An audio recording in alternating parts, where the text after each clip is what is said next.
शहर के पुराने मोहल्ले में शांति देवी का छोटा सा घर था। वही घर जिसमें उन्होंने अपने पति के साथ जिंदगी के सबसे सुंदर और सबसे कठिन दिन गुजारे थे। पति के गुजर जाने के बाद वही घर उनकी पहचान, सहारा और आखिरी पूंजी था। शांति देवी की एक ही बेटी थी, कविता। बहुत लाड़ प्यार से पाला था उसे। अच्छे घर में शादी की, पढ़ा लिखा लड़का देखकर दिल को तसल्ली हुई। दामाद का नाम था राहुल, बातों में मीठा, दिखने में सभ्य, पर भीतर कुछ और ही था। बेटी की शादी और मां का भरोसा। शादी के कुछ महीनों बाद राहुल ने कहा, मां जी, किराए का घर बहुत महंगा पड़ रहा है। अगर कुछ दिन आपके साथ रह ले तो। शांति देवी को क्या एतराज होता। बेटी दामाद अपने ही थे। उन्होंने खुशी खुशी दरवाजे खोल दिए। ये घर तुम्हारा ही तो है, उन्होंने कहा। शुरुआत में सब ठीक था। राहुल विनम्र था, कविता खुश दिखती थी। लेकिन धीरे धीरे हालात बदलने लगे। राहुल ने घर के फैसले अपने हाथ में लेने शुरू कर दिए। ये कमरा हमें चाहिए, ये अलमारी हटवा दीजिए। मां जी, आप ऊपर क्यों नहीं रहती? नीचे हमें ज्यादा जगह चाहिए।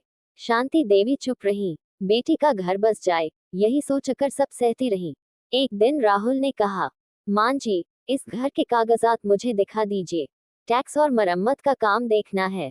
मां को जरा भी शक नहीं हुआ। उन्होंने कागजात दे दिए। कुछ ही महीनों में राहुल का व्यवहार पूरी तरह बदल गया।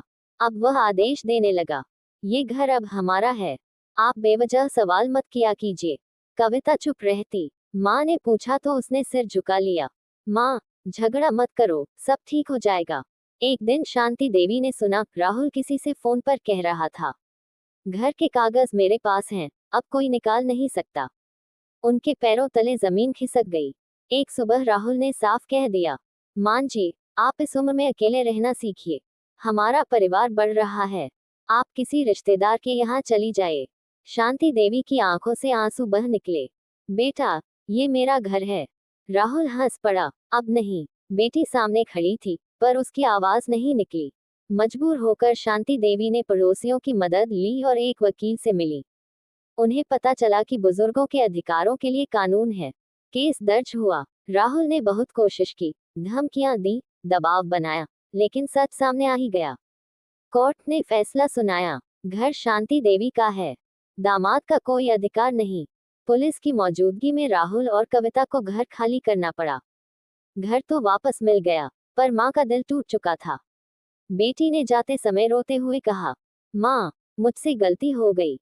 शांति देवी ने बस इतना कहा, गलती भरोसे की नहीं थी, चुप्पी की थी। अंधा भरोसा कभी कभी सबसे बड़ा धोखा बन जाता है। बुजुर्गों को अपने अधिकार जानने चाहिए।